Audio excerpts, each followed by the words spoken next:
Welcome to the Dallas Duo Podcast, your weekly wellness coffee date. We're friends in Dallas, always looking for the best ways to optimize our health and have fun along the way. We are so excited to have Liz Swail on today's podcast. Liz is a wife, mom of four, and co-owner of Alive and Well, an integrated wellness center with locations in Dallas, Austin, and Boulder.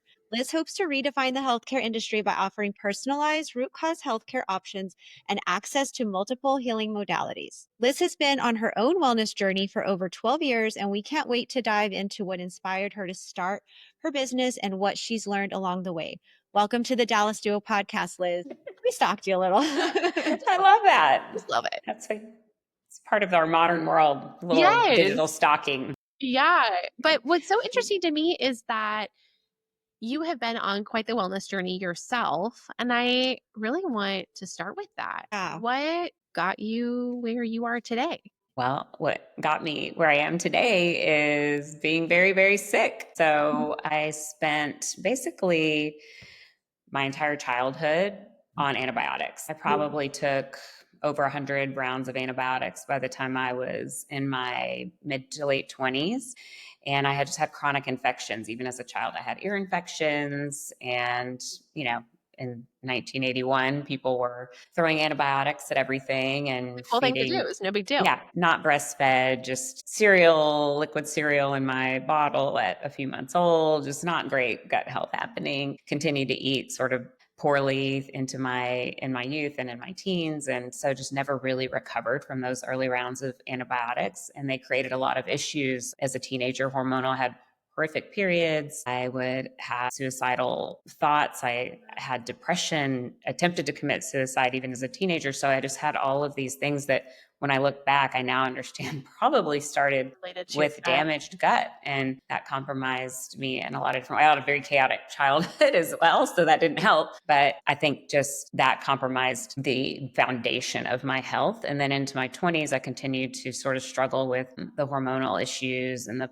bad menstrual cycles. And I had acne. And I would get every illness that came to town. I would have multiple sinus infections. I would get strep twice a year. So it's just never off antibiotics. And then I would get on diflucan later when that became popular. And so it's just this back and forth of kill the bugs, try to revive the bugs, and just back and forth. And it created a lot of issues. And that's kind of what I thought normal life would be. And everyone in my family was obese or very, very overweight, has some sort of chronic illness. And I just thought, well, that's kind of normal life. I never struggled with weight because I was very active. I was a dancer and gymnast. And so I sort of saw myself as healthy because on the outside I looked healthy. And that's what matters when you're in your late teens and your 20s. But I felt horrible on the inside. And so that's where I started. And as I got better, I developed a real, sense of compassion for people still dealing with those things in their lives and wanted people to get out of that. I'm like a abundance oriented person. And when something's good, I want to share it with everybody. And so that's where I started to see other people suffering and thought there's got to be a better way for people to learn get I was able to get my hands on at a young age and sort of get out of it. I'm so interested. I know for me, there were pivotal people in my journey that were the fork in the road to realize the way that I'm going is not going to solve my problem. Was there a person or a process or something that you experienced that you were wow, this is really going to change the trajectory of my health? Yeah. Interestingly, I had my husband now when we were just colleagues at work. I had mentioned all of these kind of issues casually in a conversation to someone else, that I was going to the doctor for all this and all the medications I had in my purse for stomach problems and headaches and rashes and all the things that were happening to me. And he was like, have you ever thought about giving up gluten? And I was like, who is this that speaks to me? No. I don't know you. I don't know what gluten is. I am not changing my diet because a really big part of my identity, I was a big foodie. I lived in Houston, which is such a great restaurant scene. And that was my social life. I was just always at fancy dinners and I loved eating out and I loved traveling. And the whole, point of all my travels was to experience different cultures through their food. And that was just a big part of who I was. And was really disappointing later when I learned I was allergic to gluten, but I had to redefine myself. And so he said that to me, and it sort of ignited this spark. And I just so happened to go to this chiropractor who was adjusting me for just different disc related issues I'd had as a gymnast. And he said, that you're completely inflamed and you are crawling with candida and amongst other, he started to list all these things. I just like words that went way over my head. I'd never even really heard of in those contexts. And so that surprised me. And then it flashed me back. He said, you should do a food elimination diet. And I was like, I'm about to do a chiropractor elimination because I don't like the idea of that. And then it flashed me back to what my now husband said. And I thought, okay, well, maybe that guy doesn't know what he's talking about. But so I did that, long story short, food elimination diet for several months. And within 2 months, my life was changed. And I thought, this is nonsense, that gluten. So I ate something with gluten in it, and it set me back immediately. I had dermatitis all over my face, and it had gone down, and it immediately flared up. I had my mouth filled with canker sores. I was immediately fatigued, brain fog, bloated. And I was like, oh my God. And that's when it really hit me that I was having sensitivities to these things and that I needed to do something different if I wanted to feel well all the time and thrive. And so that was sort of the beginning of the process. The catalyst. Yeah. Yeah, exactly. So just out of curiosity, when you experienced this and did your elimination diet, was this kind of like in your 20s or kind of like at what point in your life was this? Yep. This was right before I turned 30. Okay. So it was 29. And I remember because I had a 30th birthday party and I ordered a gluten-free cake. And I was like, sorry, friends, you're now a part of this. So I'm now depriving everyone of their gluten. I was a sponge for learning after that. Everything I consumed. I switched from learning about food and wine in my spare time and going on all these, trips to learning about nutrition and different supplements and how I could tweak my exercise for my new lifestyle. And I just became consumed with learning about that and saying, wow, if this giving up these 2 little food groups changed my life, what else is there? And so I don't even think there were podcasts really back then. So I was literally going to the library. I was listening to radio shows. I mean, anywhere I could find this information, magazines. And I just became like a little sponge for that stuff and obsessed with it, really, to put it lightly. Did you? And I was diagnosing everyone. You have a gluten allergy. You have a gluten allergy. You have a gluten allergy. But it's exciting. We've all been that. there. You want to help other people because you realize how good you feel. Exactly. I'm like a little gluten-free ambassador. I remember those things. Like, you should try this. It's gluten-free. Yeah. Yeah, I know. And now I'm like, it's also filled with other garbage, so can't have. Yeah. Gotta look at those ingredients no matter what. Alive and Well is such a incredible resource now for so many individuals who are in that place, right? Where they are confused and overwhelmed and don't know where to turn. But did you start working with like a functional med provider, or was it just like that inner circle? Because I think very much to your story, like my story was a lot of self-discovery and actually very few practitioners. Like it was lacking in practitioners, which is why I was so passionate about helping others. It took me a long time to find people who like actually supported my health as much as I was supporting my health. Yeah, that really resonates because I did not find a functional practitioner. I mean, I had that chiropractor, but he was very early. He literally was just learning about this stuff. And then I didn't live in Houston a whole lot longer after that. And it really was, again, like you said, self-discovery and just I felt angry in the beginning, actually, because I had all these doctors who I literally could text and say, hey, this is off. And they're like, here's a round of antibiotics. Yeah. And I was like, oh my gosh, these people they're just like writing prescriptions. Yeah, exactly. They mean well. He meant well. He's trying to help me and be accessible, and it was really hurting me. And just realizing that all these people that I put my trust in didn't really know what they were talking about in a long-term sense and what was good for me long-term. And I didn't have any providers in the beginning. I didn't do any blood testing or anything like that for some period of time. And my husband's my father-in-law founded a company called People's RX in Austin, 1980. And it was a holistic pharmacy. It's been a great resource for the Austin community for over 40 years. And they have, sort of very small business-y, so it wasn't super sophisticated in how it offered the care that it did. But the people who worked on the floor were naturopaths. They had great degrees even in kind of naturopathy, and we had some functional medicine credentials and whatnot, and they would really guide me with supplements. And so they would suggest certain things to me, and I would say, okay, that's going to, enhance what I'm going through. Or then I started to realize I was full of toxins. And so they were helping me with detox, and I would go in and get these protocols, and I'd work through that with them. And then I would research kind of on my own and come up with stuff. And then much later, I finally got a blood panel from kind of a functionally oriented person. And she's more like a muscle tester. She knows how to read some labs, but wasn't necessarily a functional provider. But she was the first one that introduced that I had leaky gut, which I already knew, but she was the one who proved it to me on paper with a gut panel. I was able to see what was lacking and what was overgrown, and we were able to get really targeted. But I was like 5-6 years in on that journey. And then, so from there I thought, oh my gosh, can other people just let's cut to the chase to help other people find these kinds of providers. Yeah. Well, that's what's so special about Alive and Well, is it truly can be a one-stop shop for your practitioners and, all of those things. I think too, like from the outside looking in, I love that people can come in and dabble in it, where you can Yeah. you can get a little or you can get a lot. Like you want to come in and just get some lysine because you're not feeling very good, or some ozone up your nose and leave. That's fine. Or you can stay and do all the things and meet with a provider. So I think that the different levels of either where you're at in your journey or what you're ready for, because I think this too, you have to be ready and open to make change because Absolutely. it takes time and it is emotional. Like you said, I remember being really angry, why no one ever told me I had celiac? I have been going to the doctor since I was born. How did they not figure this out? Why is this not known? And so there is that anger at first. You have to be ready for that journey. I'm interested, I didn't put this down in our notes, but where did the idea of Alive and Well begin? I know that your husband has been more so in the industry, right? But you were on a passion project journey too. Where did that idea start?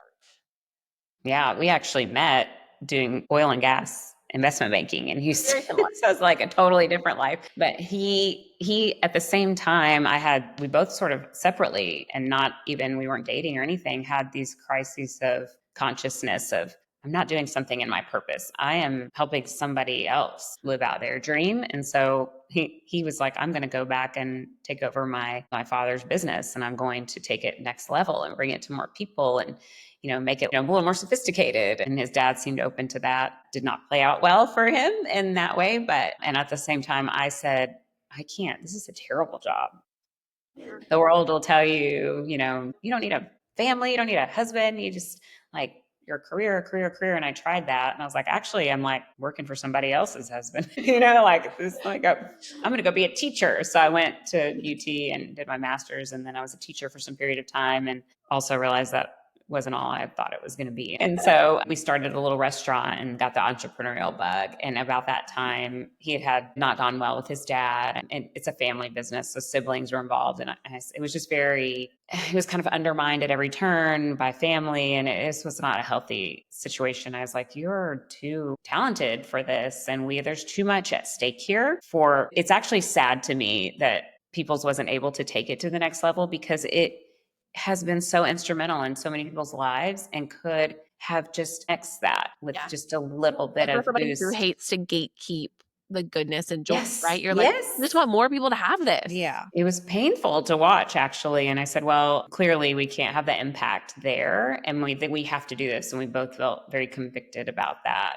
being the case. And so said, let's just take what's great about Peoples and all the things that we wanted. And I wasn't involved in that either. So it's sort of like, okay, I don't want to work with your family, but I'll work with just our family. It was great for me because it gave me the opportunity to kind of step into that big picture and do it together, and both live and act out our own purposes in different ways to bring it to as many people as possible. That's amazing. What year did your first location open? And that was in Austin, right? Okay. 2018. Okay. Great timing. It's shortly before COVID. And it actually was great timing. We were established enough. And then I think COVID triggered a lot of people I would say more of that Long COVID. movement for people to want to take ownership. Oh, it's like health sovereignty, right? Like I am going to now I need to know what's going on with my body so that I can decide what goes in it and what doesn't go in it. And I'm going to do, people gave a lot of flack for those wanting to do their own research, like leave it to the experts. And as people who've been failed by the system, leaving it to the experts didn't work out for us. And it didn't work out for a lot of people during that time. And so, I think that was a good thing. People really understanding what they need and understanding their individuals, and they have individual needs and concerns and histories that bring them to where they are today. And then that takes a personalized approach and not just a one size fits all, or these wide ranges of normal aren't going to work for me. I want optimal, like my doctor telling me I'm This normal. The age of last thing I want to be is a 24, normal. it's like, oh, that's actually, I don't feel good on a day-to-day basis. Yeah. Spanning from point 8 to 4. Thank you. Exactly. Right. Or you're not taking into account I'm healthy in this way or I'm compromised in that way. And so this level actually isn't great for me, Yeah. biomarkers. So Yeah, I think COVID was a big turning point for a lot of people. I feel like I would say like I feel like there were many moments where I was like full woo through COVID. I was like, sorry, like with my husband, I'm like, I know that I'm being like kind of woo, but we're going yeah. full woo on this. Yeah. I'll say, Contacted a functional med provider. I was like, I need some stuff. So Well, and I think people yeah. had the time, to really yes. research and look into stuff. And, there was so much, that you could, I guess, just research during that time on your own. And maybe be like away from your normal environment. Yeah. Like maybe you weren't around the same people as often. So you Yeah. weren't around some of the pressures that you've been experiencing. So you could think different things and try new things and have, again, more health independence. If we transition a little bit to Alive and Well, because so much of what is offered there is from top down passion and research. What makes Alive and Well unique? What are some of the things that you decided from the beginning? I want to do it this way and not what we've seen other locations who are practicing holistically offer or do. I think if you look at kind of small picture, there are a lot of places doing sort of one thing really well. Like there's just several places in Dallas where I'm like, they have such a solid IV program, or I love the way, they picked great saunas, cold plunges, that kind of more like, I would call like ancient healing stuff, or they've really nailed down certain things. The other thing I've seen is people doing functional medicine poorly or doing another kind of medicine, calling it functional medicine. And the thing that irks me, especially as a woman, is hormone clinics where you can just go and they'll like willy-nilly prescribe you whatever, or AI is interpreting it and they're not really looking at the big picture. And I've seen those kind of clinics hurt men and women. Like they're overprescribing testosterone and they're doing things that are long-term really bad for men that don't really help them with their longevity, like that true vitality through the end of their life. And that was really frustrating to watch. And I know a lot of women who go to med spas for their hormones and they're getting, whatever willy-nilly prescribed GLP-1s, and they're not really caring for them through that process. That, a lot of these people are going to have poor skin aging, which is they're concerned about their appearance and their skin's going to look pretty bad in a number of years because they've depleted it of nutrients and the building blocks for having beautiful skin. And I know that I mentioned that one first because I think a lot of people go to these kinds of places because they're concerned with the outside, or just over prescribing other hormones to women, or under prescribing, or not balancing their estrogen. And so then they start to age poorly in these other ways, and they're not maintaining their muscle mass, and they're just taking the easy way out. And that's what I don't want Alive and Well to be, is the easy way out. I have people who come to me, and I may have lost a friend or two because they want to go to our clinic to get skinny. And, I like to meet them where they are and say like, okay, I see where you are. Let me educate you, or let our team educate you on a better way so that you understand the long-term impact of being skinny right now at the expense of your bone density, at the expense of your muscle loss. Like that's going to be really bad for you in 20 years. And it's really hard to imagine that scenario, but, just empowering women to understand we're playing for the long game here. We're playing for true vitality through the end of your life, not just, the immediate impact of like, okay, feels good in my jeans today. And so I don't want to be that place where people think of like, oh, we're doing work. We want you to do work alongside our team. It's not easy. You didn't get here overnight. You got here through a lifetime of living a certain way, and it's not going to be fixed in even a couple of months. You can probably hopefully see improvements pretty quickly, and see that there's a light at the end of the tunnel. But again, I've been doing this for 12 years and I still have gut issues off and on from the things that I was exposed to and choices I made in the first couple decades of my life. Yeah, I know that that's something Roxanne, one of your functional med practitioners, had mentioned in our group. She had talked to a group program I was running and was talking about like this annual membership approach and like, hey, like we are in communication a lot and I am supporting you through your goals, but we are not going to see changes overnight. And that's not the goal that we're doing here. It is not instantaneous and the body is always Right. changing. And so it is so important to have a practitioner that you're working with closely that has good communication, that is willing to, listen to your symptoms, and there's not shame. There's also not just a quick prescription out the door and no Mm-hmm. follow-up. And I think that that med spa approach is one that is so concerning for me. I see patients who have literally been on the same prescription for years and they have gone from like perimenopause to menopause. And I'm like, I am not the specialist here, but I know this is wrong. Right. I don't know where to send you, but don't go back to where you went. And so I think that that Mm-hmm. has been a really supportive thing. We have talked so much about Yes. hormone health recently and with more support for perimenopause because there is a huge need for just better communication And and education. education between like client, patient, and practitioner relationship. Yeah.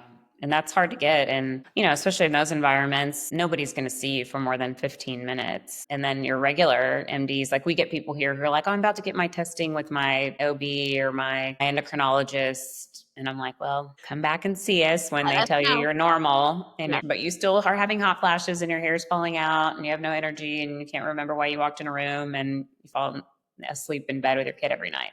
And that's what most women I talk to, they're like, I'm fine, I feel good.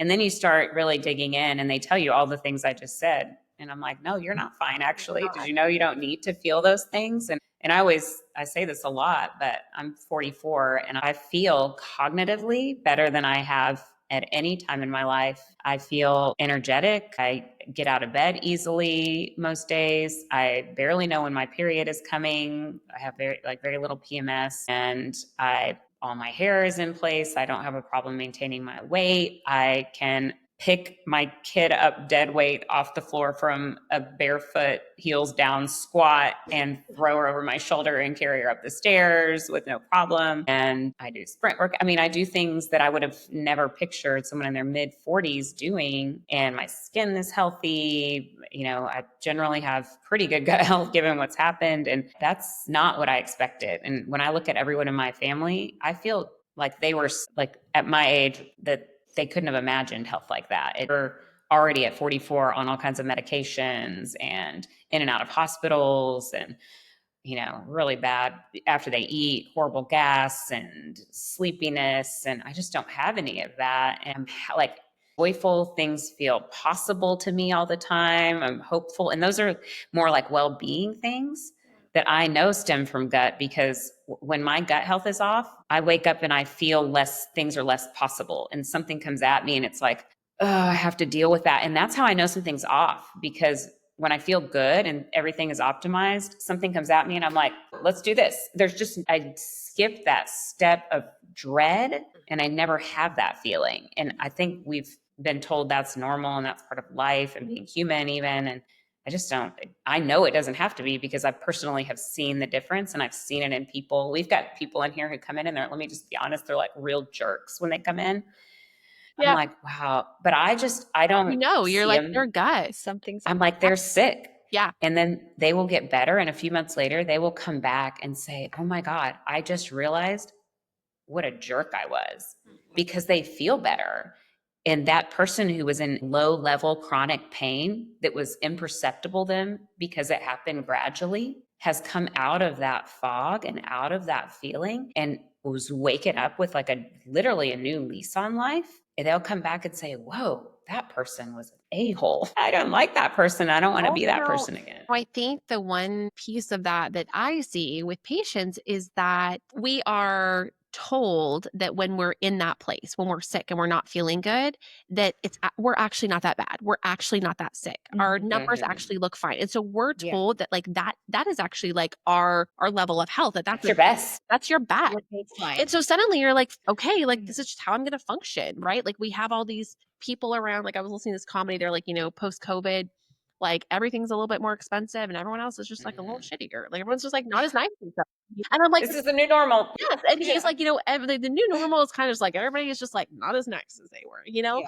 But I think that truly stems from us accepting that as the norm. And so to Mhm. not accept that as the norm and to have someone give you an opportunity to revitalize and Mhm. change what you think your benchmark is. Like, Yeah.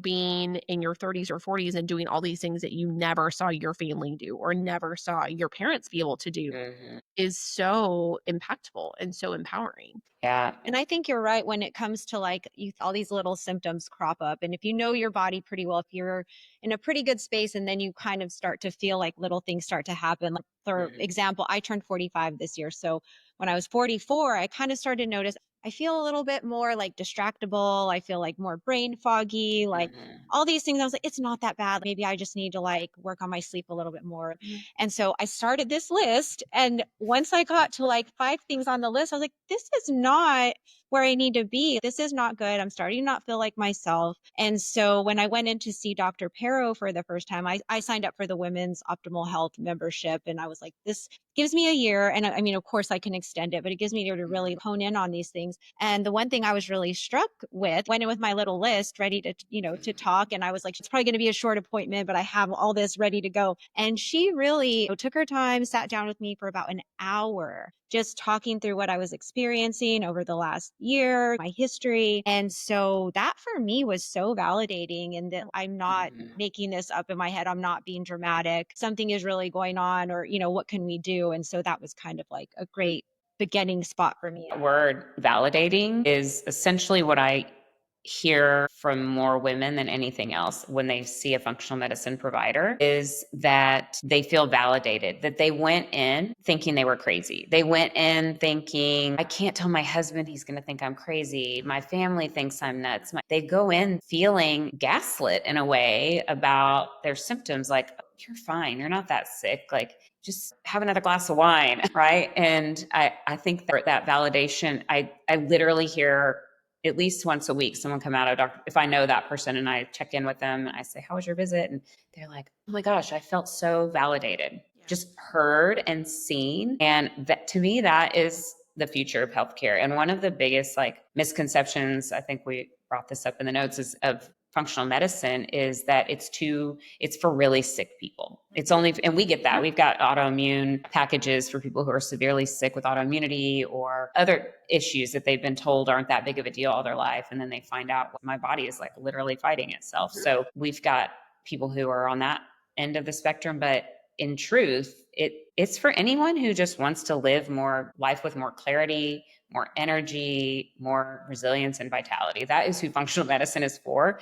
And, we talked about perimenopause. That can be a really long period of time where your hormones are fluctuating from more youthful into the next season. And like, to not have someone hold your hand, like, as a business owner, here's what I think about my body is it's like a business. I would never run my business. I would never spend money on a device. I wouldn't hire a new person. I wouldn't sign a new lease. I wouldn't stop doing a service without knowing what the numbers are behind that. Like, do I have enough money to hire that person? Do I have enough vitamin D to live my life? Do I have enough minerals? Is my metabolic health, like, such a tiny percentage of our population is metabolically healthy? And like, And that you wouldn't know that.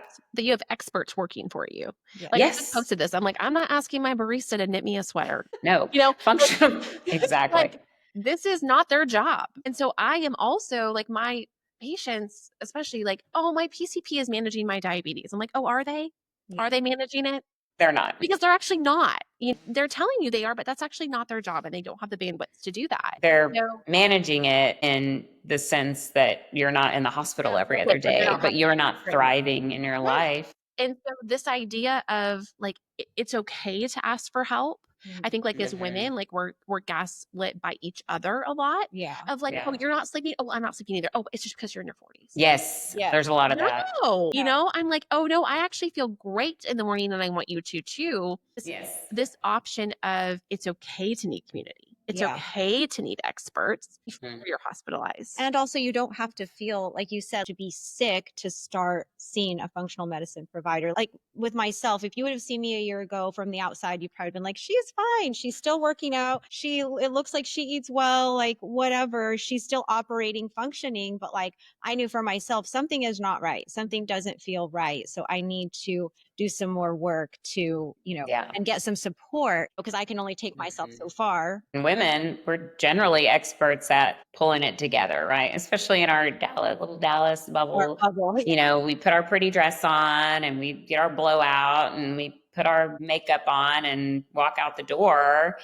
And beneath the surface, when you dig down, a lot of people are really struggling to get out of bed. And the amount of effort it took them to do that and get out the door is, I know people who spend a lot of time like, I got to get myself out of bed. I got to suck myself up. Okay, now I have to have coffee. Now I've got, and they're doing all these things just to get to baseline enough to pull themselves together to get out the door. You can give people hours of their life back Yeah. in happiness and productivity and just making every minute count of their life. And so that's kind of where I see, functional medicine being really helpful, is just giving you your life back. People maybe think it's woo. I don't think people feel that way as much as they used to, but functional medicine is science backed, it's data driven, it's deeply personal, which is what actual medicine is missing and Western medicine is missing. And it's not a trend. It's definitely the future of healthcare. And you're seeing that with these programs like, Function Health and these big names getting behind this stuff.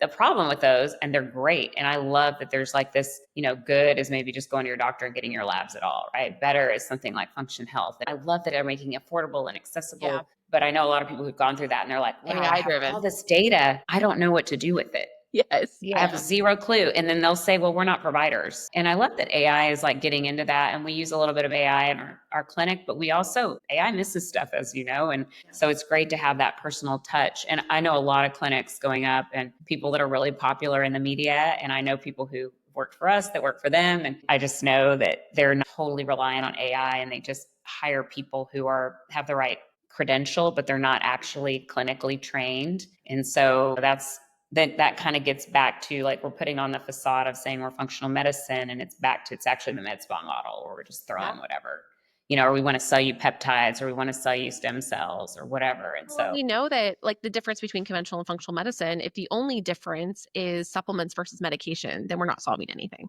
right. And Right. that's why it's integrated. If you Yeah. need medication, we can give you medication. And some people do. I know a lot of women who are like, I'll never get off my SSRI because I'm terrified.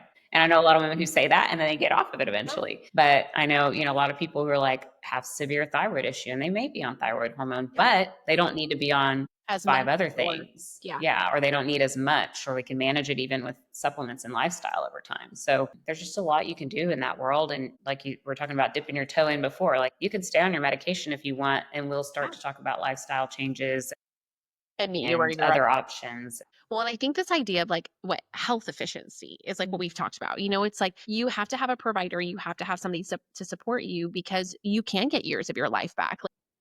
Mhm. We do live in this very aesthetic bubble. Like my husband and I were having this conversation. I was like, wow, like if I just didn't really care how long I lived, I guess I could just hop on all these things and just look really good today. And For sure.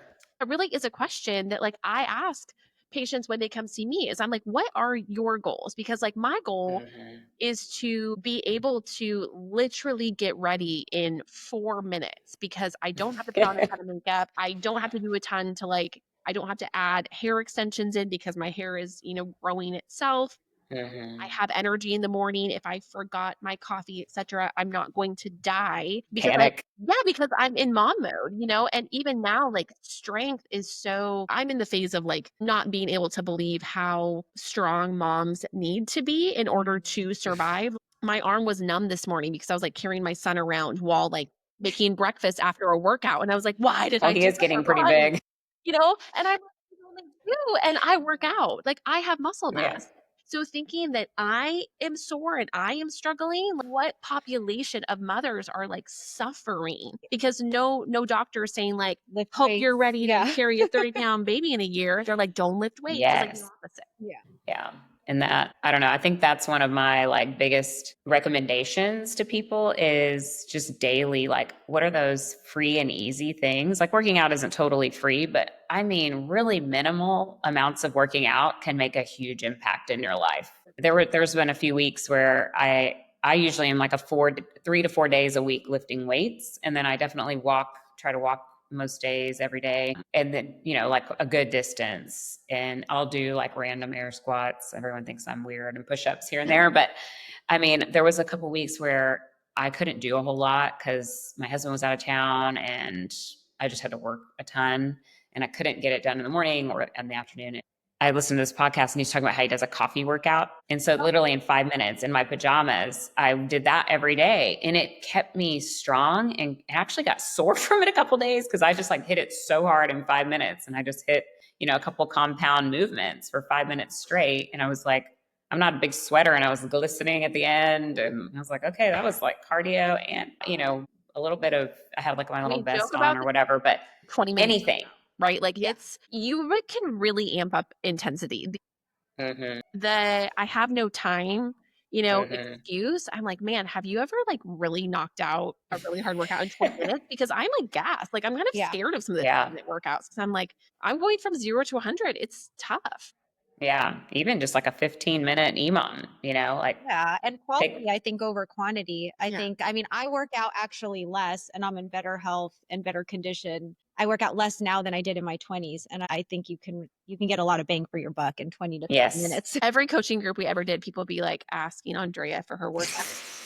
And then she would tell them and they'd be like, she does more than that. I'm like, she really doesn't. Like, I swear. But if you do it a little bit over time, it looks like you do a lot. It's the right consistency over quantity. It wins every time. And that's what the biggest pitfall for women is. I have to do it all at once. It's all or nothing. If I can't go to the gym for an hour, well, maybe you're so stressed and you're so frazzled and your cortisol is so high and your stress hormones are so high. Maybe you shouldn't work out for an hour. Maybe you will actually serve yourself better by doing something more gentle or something hard for a shorter period of time.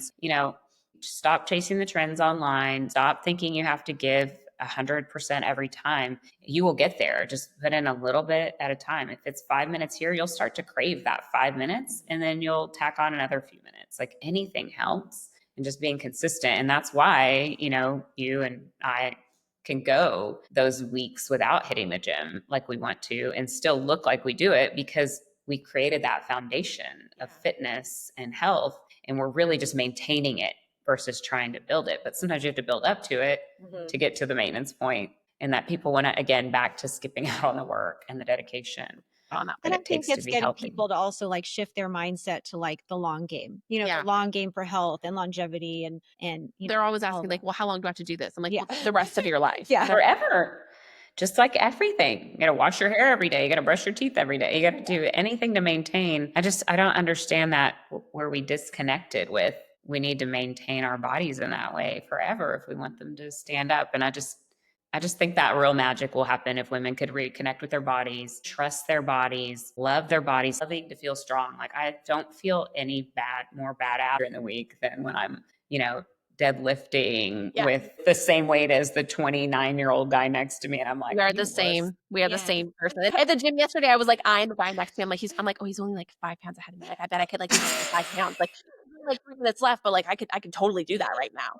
Yeah, exactly. Dialogue. I might pull a hamstring, but it's going to be fine. Yeah, like nasty competitive internally. It's fine. Exactly. I'm smiling at him on the outside, but I'm like, I'm about to whoop your butt. Yeah, exactly. So I'm interested this year, what have you seen be the most popular service, most requested service at Alive and Well? I would say at EBO2, which is it's an ozone therapy for blood. So we remove, for me, it becomes pretty much a Fulton pass because I'm a small person. We have 2 IVs and one pulls blood out. We ozonate it with an ozone generator and oxygen with an ozone generator. Oxygenates the blood. The ozone molecule binds to viruses and bacterias and metals, and it's very detoxifying. I'm finding that people are like really hungry for detoxing. So the blood passes through also a reverse dialysis filter where it filters out any kind of toxic lipids or large particles that don't belong in the bloodstream that maybe are causing inflammation. And then a reaction is created when the ozone hits inflammation or toxins. And so it produces a byproduct, and you get to see it at the end. It's very gratifying, satisfying too. And it's like liquid when it hits toxins, and then it's foam when it hits inflammation. And so you have your little takeaway there, and you can see what all came out of your body. And then we put it through 6 different wavelengths of LED light, goes back in your body. We're getting a lot of people with long COVID, potential injuries from what they feel like is vaccine injury, people detoxing after cancer treatments. We're seeing a lot of really young people with cancer and having gone through chemo. And this is really helps get that. People who've had surgeries and want to detox from anesthesia, mold toxicity, Lyme disease, any kind of autoimmunity. It's really helpful for that. And people are just really utilizing that for those things. And then we're starting to see more people want like exosomes and stem cells and those kind of regenerative therapies. So we created some cool protocols for those. We have one called the Wolverine that mixes, we give you different kinds of IVs to start with. And then we do like red light with it. And then we do the different exosome treatments. And then it's like a protocol of several treatments. And then we end with stem cells. And so it's great for regeneration and vitality and longevity. So those are kind of the more popular advanced treatments. Red light is insane. It's booked all day, every day for like a week out. I think we have to buy another bed. Alive and Well, like it looks like a tanning bed, which I love because I went to a tanning bed in high school all the time. So I'm like, oh, look, maybe I'm good to my body instead of frying my skin. You know, peptides, methylene blue, those are the kind of like really popular things that have taken off. And then we didn't have med spa stuff in our previous location, and we added it here. In the Dallas market. It makes more sense than it did in Austin. We try to take a regenerative approach to that and keep with that philosophy of how do we improve the foundation of your skin health? So how do we prevent you from aging at a cellular level? So we use different kinds of lasers that are more regenerative. We have traditional injectables too, but we also do really cool stuff with PRP and exosomes and stem cells that's just more regenerative. And we're really mindful about the skincare that we carry, that it's great for the microbiome of the skin, that you're actually using things that penetrate all 3 layers down to the foundation of the skin, and that we're really taking care of it at a deep level. And then obviously our team encourages other modalities, and glowing skin comes from a healthy gut too. So, you know, a lot of our different providers and therapists, they're really mindful of just the big picture of health. And so, you know, even a massage therapist might say like, oh, this is from inflammation, or, you know, where else are you going to find a massage therapist? I had someone tell me, they're like, I went and got a massage, and like this lady actually told me that like, I really need to work on my gut. I'm like, oh, yeah, I mean, they're not the providers, so you want to be careful, but you know, at least they can recognize like we have definitely estheticians who have said, hey, I know that this kind of acne or this kind of wrinkling is due to, you know, low estrogen or to eating certain kinds of food or candida. What is next for Alive and Well? Like what is on the docket for this year? Potentially something really big. Fingers crossed, are working on getting another injection of investment. And if that happens, then we will potentially be opening more locations. So I think we're going to really work on expanding our clinic. So we have some really cool programs we created. We're doing with Dr. Pero, we're going to work on creating a fertility program where she can really focus on being there for you through that journey. Dr. Pero will work with clients more one-on-one, as patients require a lot of care, and obviously it's an emotional time. So we'll have that rolling out. We've got the really cool exosome stem cell program rolling out that we should be able to offer any day now. We're also going to be doing phlebotomy in-house, which is great. Yay. So you won't have to go to any clinics. So much of my PTSD. Yeah. Oh my gosh, I know. And then we've got a new peptide program that we're hoping is going to take off, where you can get counseled. So you're not just ordering from research institutions. You can also get dosages and timing and all of that stuff. And then have a portal where you can like, hey, I'm having night sweats. Or is it normal to feel nauseous? So, I mean, obviously we go over those things in the visit, but those are really cool things that we're doing. And I think just trying to build more packages for solution oriented problems. Like you've got chronic fatigue, like here's something you can do. And it's a solution that, somewhat of a protocol. You make some adjustments that, just kind of continuing down that road of personalization would be a main objective. And then getting that to more and more people and even bringing in more providers to do virtual primary care and functional care. That's awesome. Well, we have a few questions for you that are very important. These are our rapid fire questions. It's like a fun way to end the episode.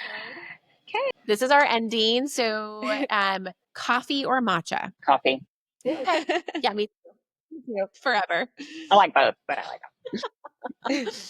Okay. Your go-to self-care ritual. Okay. Morning, wake up, chug my water that I made the night before, throw on the clothes that I laid out the night before, walk the dog for 10 minutes, listening to worship music. Actually, before I open my eyes, pray, just gratitude, then hop out of bed, no snoozing, do all the things I just said, walk the dog, come back. Then I get my kids ready. But that's like free first thing in the morning, me time, hydrates the body, gets me set, ready to go. Awesome. What is a wellness trend you're obsessed with? I love all of the obsessions, like let me sauna, let me red light. I love methylene blue. That is like my favorite. It's trendy. I've been using it for a long time and there's controversy around it right now, but I've done my research. I have a doctor that guides us on those things and I feel really confident in it and I'm obsessed with it for well-being and energy. Awesome. Love. Okay. Oral and IV. Favorite local Dallas restaurant for a healthy meal? Origin Kitchen, easy. That's easy. So good. What's your order? Do you have a regular order? That's like I like the hamburger with I don't get a bun, but I love the enchiladas. Enchiladas are so good, in the queso or whatever's. Oh my gosh, I don't even know. it's so I good. haven't had the It's amazing. One time, early postpartum, Chase and I went to the bathroom, and they had taken the queso away. Like he told them they could remove, and I was like, absolutely not. Like I'm gonna cry. You're like, I was saving it for the last bites. Is it still clean? Have you cleaned the dish yet? Oh my gosh, I would have been the same way. Well, tell us where we can find you and Alive and Well for anyone who wants to follow you already. Yeah, aliveandwell.health is where you can find all website, social, all that stuff. And then I have an Instagram that I sometimes post on, sometimes I don't, for some, fun lifestyle stuff and family and just deep thoughts by Liz Swail on there. And that's at Liz Swail. Yep. That's it. Well, it's been such a pleasure. Thank you so much for today. Love talking to y'all.